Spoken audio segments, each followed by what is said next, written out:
మీకు ఇప్పుడు ఒక అద్భుతాన్ని చూపిస్తాను చూడండి. స్కూల్ లేదని చెప్పి వాడు చూడండి ఎలా ఎంజాయ్ చేస్తున్నాడో. స్కూల్ ఏమో ఉంది, వర్షం ఏమో పడుతుంది. నాకేమో భయం వేస్తుంది వర్షం పడుతుంటే పిల్లల్ని స్కూల్కి పంపించాలంటే. ఆ స్కూల్ వాళ్ళు కూడా ఇప్పుడు సెలవు ఇవ్వచ్చు కదా కౌశి. ఏ కౌశి, స్కూల్కి వెళ్ళాలి నువ్వు ఎంత వాన పడ్డా కానీ. వానదేవుని నేను అడిగాను కదా తగ్గిపోమ్మని. 8:30కి తగ్గిపోద్ది కదా.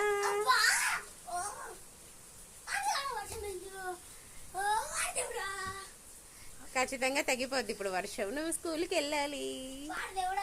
నిన్న సెలవు పెట్టావు.